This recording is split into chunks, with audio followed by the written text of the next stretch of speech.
Buenas tardes. Es un placer de verlos a todos una vez más. Antes de empezar, quiero animarles de la importancia de cantar con todo el corazón. No somos muchas personas, sí, pero esto es adoración a Dios.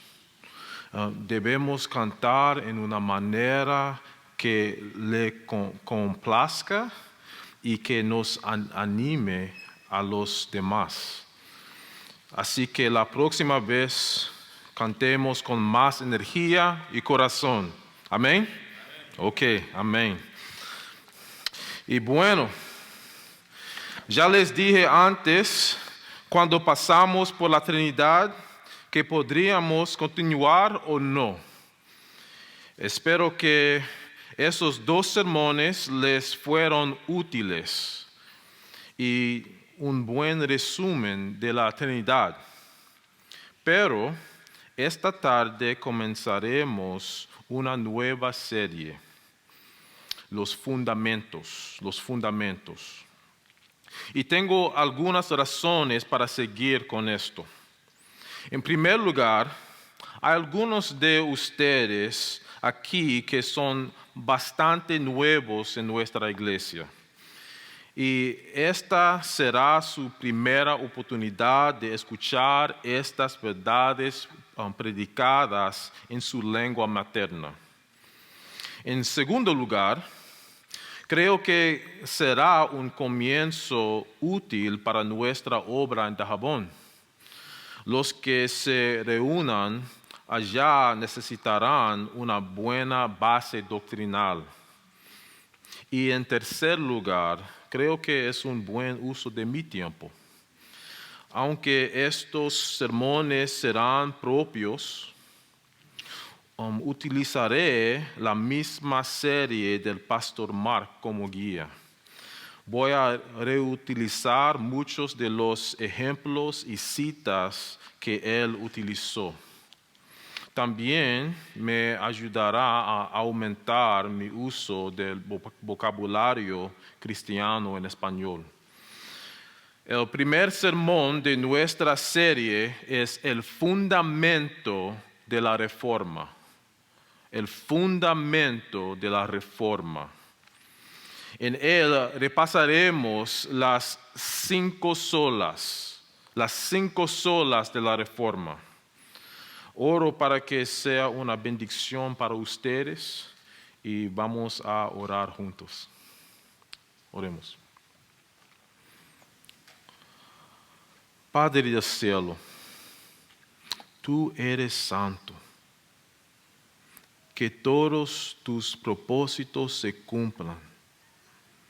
Que tu reino venga. Nos inclinamos ante ti y nos sometemos a ti.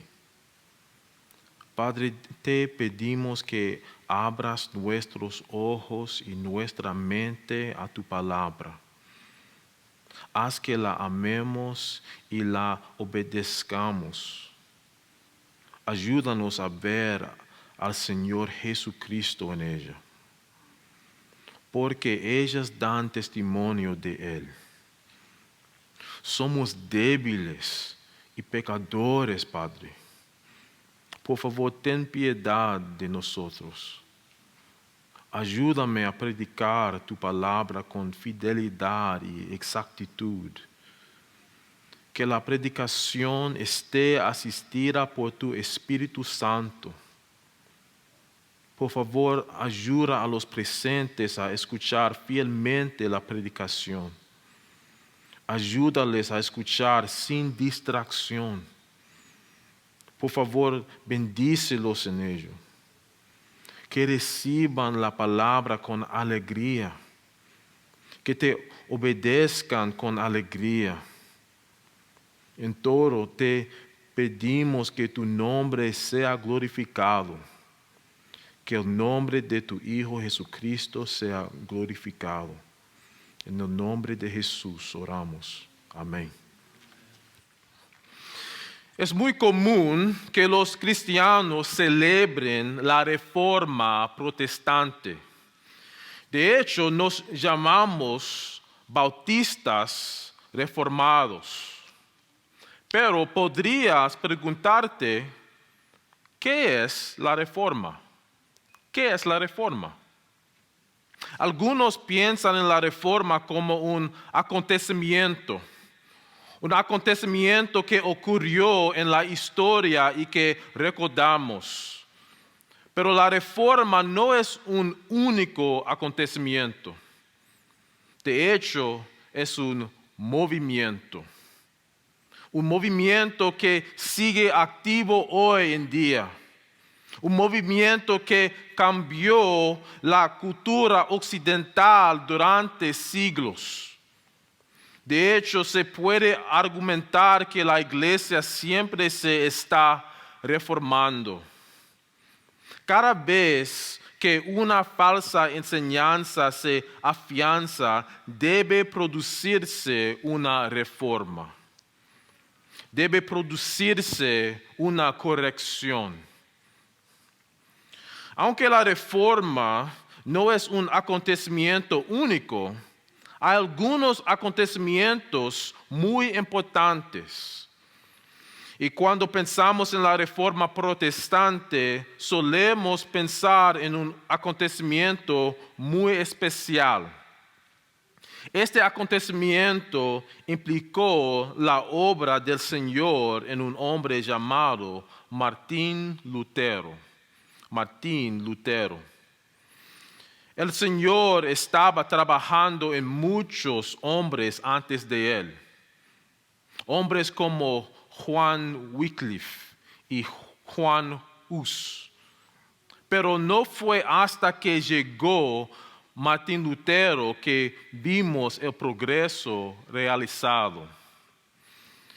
El día era el 31 de octubre. Era la víspera o el día anterior al Día de Todos los Santos. Al Día de Todos los Santos, también conocido como Halloween.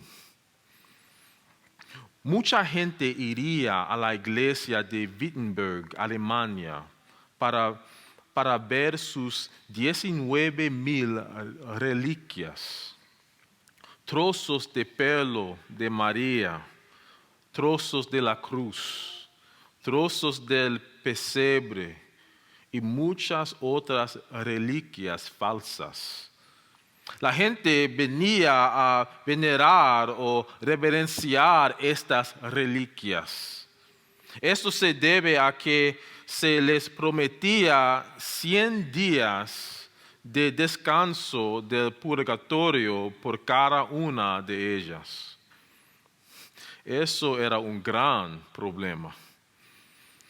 Pero el problema que más preocupaba a Lutero eran las indulgencias.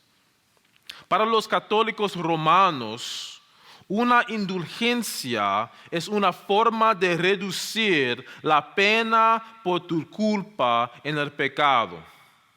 Vendían estas indulgencias por dinero o por determinadas acciones. El Papa León X intentaba recaudar dinero para construir la Basílica de San Pedro. El Papa encargó a Juan Tetzel.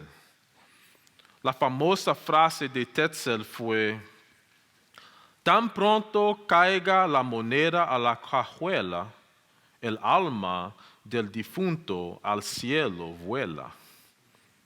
En respuesta, Martín Lutero clavó las 95 tesis en la puerta de la iglesia del castillo en Wittenberg, Alemania.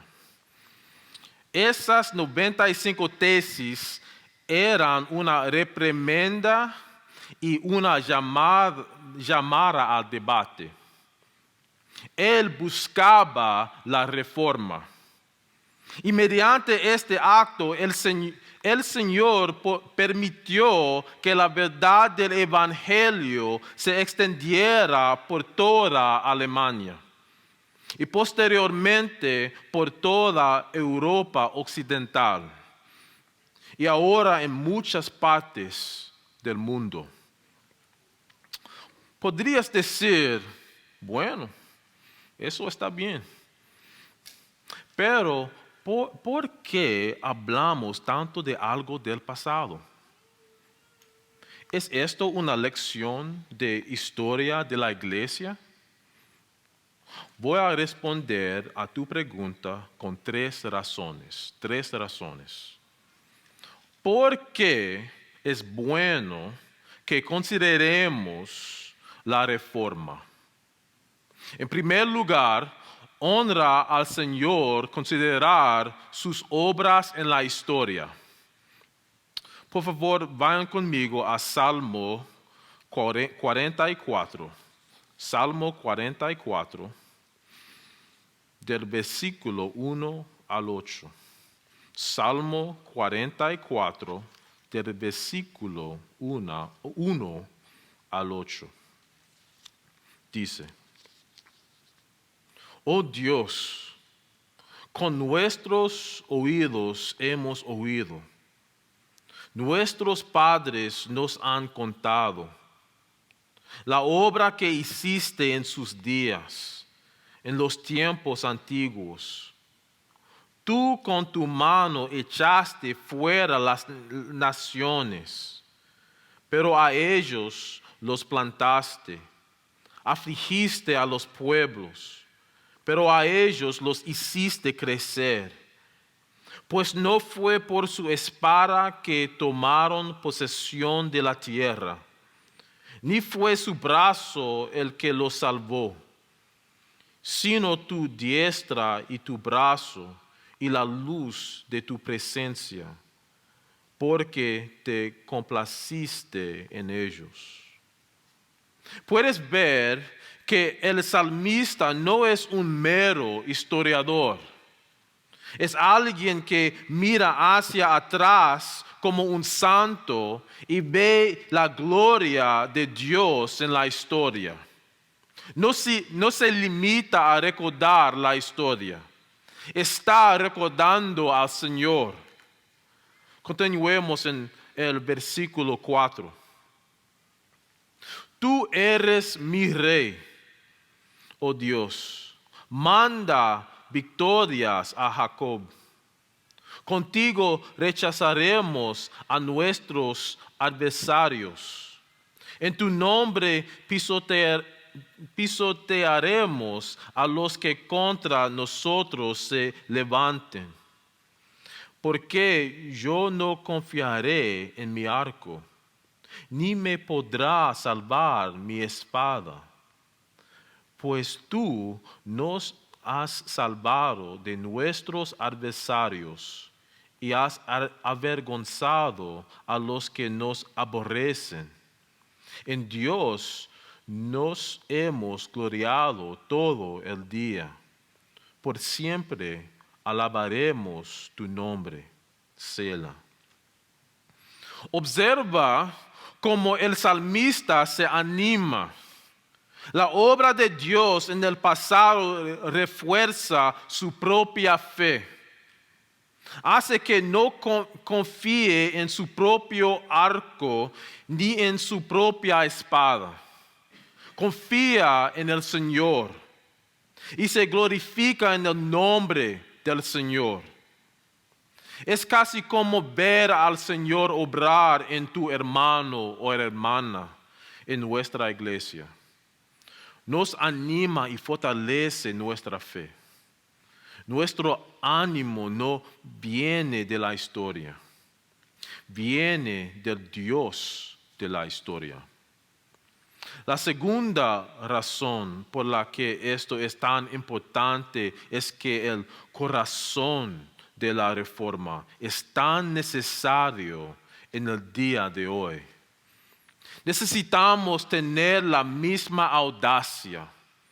Necesitamos luchar con la misma energía. Necesitamos ser igual de intransigentes. Vivimos en un una época de ignorancia e indiferencia. Hoy en día, la gente no está dispuesta a trazar líneas bíblicas. La reforma protestante marcó el fin de los años oscuros, pero estamos en una nueva época de oscuridad. Considera la instrucción de Pablo a Timoteo en el capítulo 4 de la segunda Timoteo. Porque vendrá tiempo cuando no soportarán la sana doctrina, sino que teniendo comezón de oídos, conforme a sus propios deseos, acumularán para sí maestros y apartarán sus oídos de la verdad y se volverán a los mitos. Pero tú, sé sobrio en todas las cosas, sufre penalidades, haz el trabajo de un evangelista, cumple tu ministerio. Y la tercera razón por la que esto es tan importante es que la reforma implica la predicación fiel del Evangelio.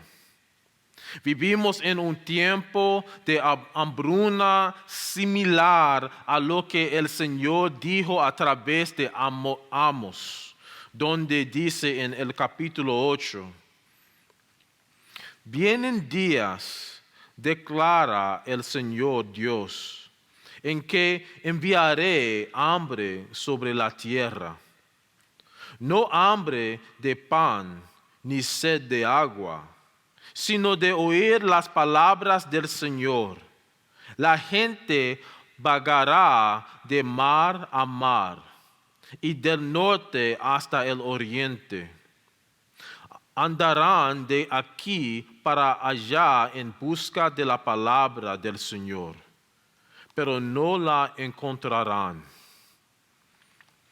Considera también el capítulo 5 de Jeremías, donde dice, algo espantoso y terrible ha sucedido en la tierra. Los profetas profetizan falsamente. Los sacerdotes gobiernan por su cuenta. Y a mi pueblo así le gusta. Pero, ¿qué harán al final de esto? La obra de la reforma no ha terminado. De hecho, nos enfrentamos a muchos de los mismos problemas que hombres como Lutero. No debemos callar, no debemos dejarnos engañar. Debemos librar la misma lucha. Debemos morir la misma muerte. Hay muchas cosas que aprender de la reforma protestante. Pero hoy nos centraremos en uno de los principales resultados. 5 principios teológicos. Las 5 solas de la reforma. Cada uno de ellos se dice generalmente en la lengua latina. Son, primero, sola escritura, solo la escritura. Segundo, sola gratia, solo por la gracia. Tercero, sola fide, solo por medio de la fe. Cuarto, solus Christus, solo en Cristo. Y quinto, soli Deo gloria, solo para la gloria de Dios. Ahora consideremos sola escritura, solo la escritura. El catolicismo romano, tanto antes como ahora, está entregado a las tradiciones de los hombres. Consideran que la palabra de Dios se compone tanto de la tradición como de la escritura. No solo la escritura. El párrafo 80 del Catequismo Católico Romano dice lo siguiente. Escucha.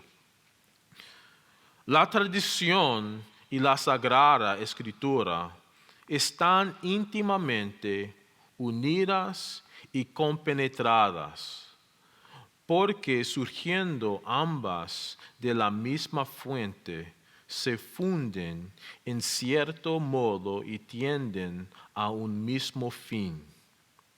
En el párrafo 85 dice, el oficio de interpretar auténticamente la palabra de Dios, oral o escrita, ha sido encomendado solo al magisterio vivo de la Iglesia, el cual lo ejercita en nombre de Jesucristo, es decir, a los obispos en comunión con el sucesor de Pedro, el obispo de Roma. Estas son herejías horribles. La Iglesia Católica Romana cree que sus tradiciones hechas por el hombre son iguales a las Escrituras. También creen que el Papa y sus obispos son los únicos que pueden interpretar correctamente las Escrituras. Esto ha provocado muchos problemas. Si la Iglesia Católica Romana interpreta erróneamente las Escrituras, no tienes ningún recurso. No hay ayuda. Esto es lo que le ocurrió a Lutero. La Iglesia Católica Romana produjo a partir de su visión errónea de las Escrituras un falso evangelio. Un falso evangelio de la justicia de las obras. Decían que todo pecado debe ser confesado a un sacerdote para ser absuelto. Lutero se lo tomó en serio. Pasaba horas en confesión. Tenía miedo de omitir algo. Ayunaba durante muchos días. También se hacía daño a sí mismo. Todo para tranquilizar su conciencia. Pero entonces Dios le abrió los ojos a lo que dice la Escritura en capítulo 1 de Romanos. Por favor, vayan conmigo al capítulo 1 de Romanos, empezando por el versículo 16. Romanos, capítulo 1, empezando por el versículo 16. Dice, porque no me avergüenzo del Evangelio, pues es el poder de Dios para la salvación de todo el que cree, del judío primeramente y también del griego. Porque en el Evangelio la justicia de Dios se revela por fe y para fe, como está escrito, mas el justo por la fe vivirá. Lutero vio que la justicia de Dios se revela, pero siempre lo vio como una justicia de Dios que debemos producir. una justicia que hay que ganar. Pero finalmente vio correctamente que esta justicia es una justicia que viene de Dios. Es la propia justicia de Dios. Una justicia revelada en Jesucristo. Una justicia que es dada gratuitamente. Así pues, nuestra justificación, nuestro ser hecho justo, es por la fe y no por nuestras propias obras. Así el justo por la fe vivirá. Esto puso a Lutero en un dilema. ¿Creerá lo que dice claramente la Escritura? ¿O creerá lo que dice la Organización Católica Romana? Eligió la Escritura. Y lo mismo debemos hacer nosotros. Nuestra enseñanza, nuestros pensamientos y nuestras tradiciones deben regirse por lo mismo, la Escritura. Porque así es como Dios nos habla. Es su palabra. Ahora que sabemos que la Escritura es el Rey, ¿qué enseña la Escritura? ¿Qué enseña la Escritura? Eso nos lleva a nuestra siguiente sola gratia, solo por gracia. Volvamos a pensar en el problema de Lutero. ¿Cómo llega un hombre a estar bien con Dios? ¿Hay algo que el hombre deba hacer? ¿O hay algo que debe hacer Dios? ¿O participan el hombre y Dios? Para explorar esto, van conmigo al capítulo 2 de Efesios, empezando por el versículo 1. Efesios capítulo 2, empezando por el versículo 1. Dice: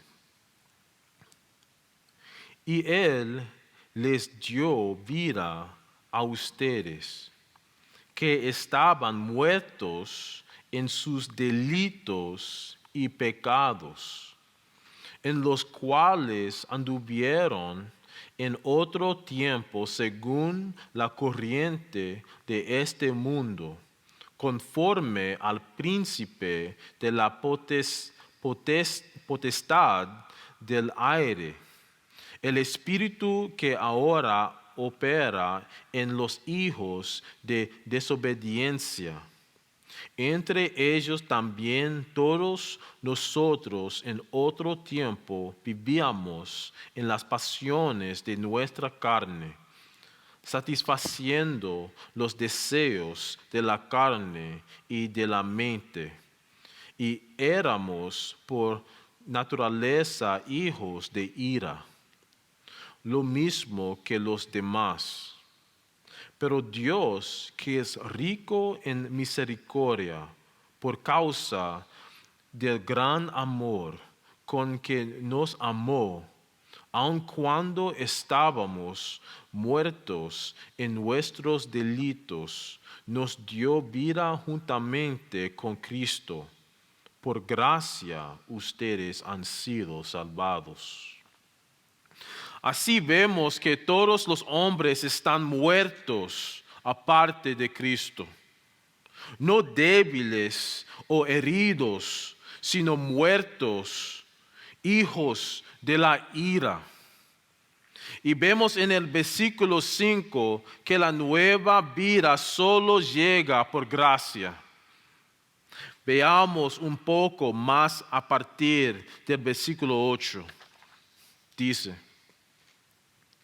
porque por gracia ustedes han sido salvados por medio de la fe. Y esto no procede de ustedes, sino que es don de Dios. De nuevo dice que es por gracia, es por medio de la fe. Pero también nos muestra que no tiene nada que ver con nosotros. Es un don de Dios. Versículo 9, mira. No por obras, para que nadie se gloríe. No hay razón para que nos gloriemos, porque no es nuestra obra. Mira versículo 10. Porque somos hechura suya, creados en Cristo Jesús, para hacer buenas obras, las cuales Dios preparó de antemano para que anduviéramos en ellas. Dice que somos su hechura, su creación. Él nos da una vida nueva. Nosotros no nos damos vida nueva. Él nos hace. Y las buenas obras no nos hacen ganar nada. Él nos da vida nueva para realizarlas. La gracia viene primero y produce las buenas obras. Las obras dependen de la gracia. La gracia no depende de nuestras obras.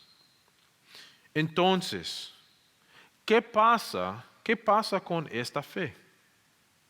¿Cómo está implicada? Eso nos lleva a nuestra tercera sola fide, solo por medio de la fe. En el capítulo 2 de Efesios, versículo 8, se dice que nos salvamos por gracia y por medio de la fe. La gracia habla de que la salvación es únicamente en un don de Dios, únicamente la obra de Dios. La gracia habla de cómo se recibe esta salvación. Se recibe confiando totalmente en la obra terminada de Jesucristo. No se confía en nada ni en nada más. Mira conmigo el capítulo 3 de Romanos, empezando por el versículo 21. Romanos capítulo 3, empezando por el versículo 21. Dice, pero ahora, aparte de la ley, la justicia de Dios ha sido manifestada, confirmada por la ley y los profetas. Esta justicia de Dios por medio de la fe en Jesucristo es para todos los que creen, porque no hay distinción, por cuanto todos pecaron y no alcanzan la gloria de Dios. Todos son justificados gratuitamente por su gracia, por medio de la redención que es en Cristo Jesús, a quien Dios exhibió públicamente como propiciación por su sangre a través de la fe, como demostración de su justicia, porque en su tolerancia Dios pasó por alto los pecados cometidos anteriormente, para demostrar en este tiempo su justicia, a fin de que Él sea justo y sea el que justifica al que tiene fe en Jesús. ¿Dónde está pues la jactancia que era excluida? ¿Por cuál ley? la de las obras. ¿La de las obras? No, sino por la ley de la fe. Porque concluimos que el hombre es justificado por la fe aparte de las obras de la ley. Somos justificados, hechos justos a través de la fe. A través de la fe. Y esto es aparte de las obras de la ley. La obra de Jesucristo, la redención comprada por la propiciación por su sangre, es recibida a través de la fe. Como vemos en el versículo 25 y como leemos en el capítulo 2 de Efesios, esta fe como la gracia es un don de Dios. Es algo que solo expresan los que han recibido una nueva vida. Esta fe no confía en nada ni en nadie más que en Cristo. Si confías en tus obras, no tienes fe. Repito, si confías en tus obras, no tienes fe. Si confías en alguna característica de ti mismo, no tienes fe. Si confías en tu profesión, no tienes fe. En tu familia, tus antepasados, una oración que hayas orado, una cosa que posees, una experiencia, no tienes fe. La fe ni siquiera es confiar en una persona. Esa persona es Jesucristo. La fe implica conocimiento, convicción y confianza. Implica el conocimiento de tu estado pecaminoso. Implica el conocimiento de quién es Jesucristo. Implica el conocimiento de lo que Jesucristo ha hecho. Implica la convicción de que estas cosas son verdaderas. E implica confiar en Jesucristo, descansar en lo que Él ha hecho y negarse a confiar en cualquier otra cosa. Esto nos lleva a nuestra cuarta sola, solus Christus, solo en Cristo. Acabamos de hablar sobre fe, pero no solo hemos hablado de la fe en una burbuja. Esta fe tiene un objeto y ese objeto es Jesucristo. Vuelve a mirar conmigo el capítulo 3 de Romanos, versículo 22. Vemos que esta fe es en Jesucristo. Además, mira el versículo 24, donde dice: todos son justificados gratuitamente por su gracia, por medio de la redención que es en Cristo Jesús, a quien Dios exhibió públicamente como propiciación por su sangre a través de la fe. Esta es la fe según su persona y su obra. Esta en él personalmente. Y es según la redención que fue comprada por su sangre, su obra. Si quieres, puedes decir que somos salvados por las obras, pero es la obra de Jesucristo. Y recibimos los beneficios de esas obras confiando solo en Él. No miramos a ningún otro. Él es el camino, la verdad, la vida. Solo hay uno. Si olvidamos el objeto de nuestra fe, caeremos en el error de pensar que nuestra fe nos salva. Es Cristo quien nos salva. Y nosotros recibimos su justicia a través del instrumento o el vehículo de fe. Pero es Cristo quien nos salva. Él es la gloria de nuestra salvación. Y eso nos lleva a nuestra última sola. Soli Deo Gloria. Solo para la gloria de Dios. Todos los demás solas apuntan a este sola. Toda la gloria pertenece a Dios. Esto no proviene de la sabiduría del hombre. Esto no proviene del plan del hombre. Toda la gloria es para Dios que reina en lo alto. Cuando consideras sola Escritura, sola fide, sola gratia y solus Christus, estás quitando la posibilidad de que cualquier otro reciba la gloria. Eliminas la posibilidad de que cualquier otra persona pueda jactarse de algo.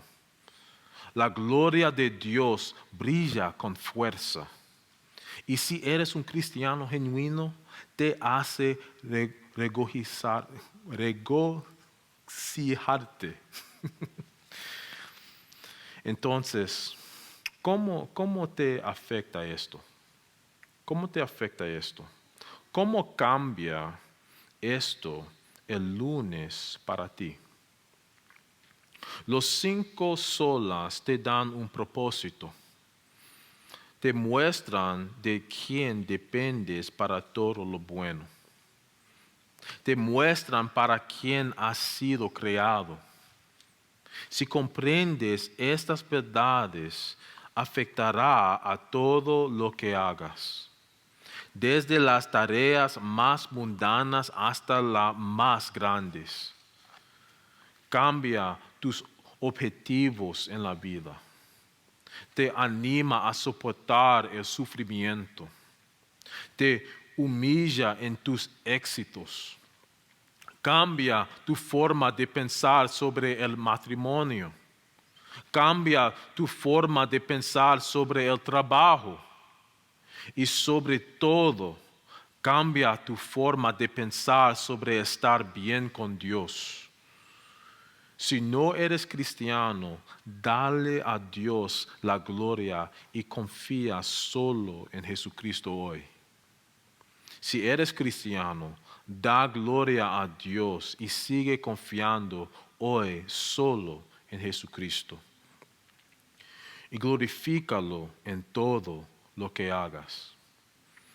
Para terminar, vayan conmigo a la primera de Corintios, capítulo 1, del versículo 26 al 31.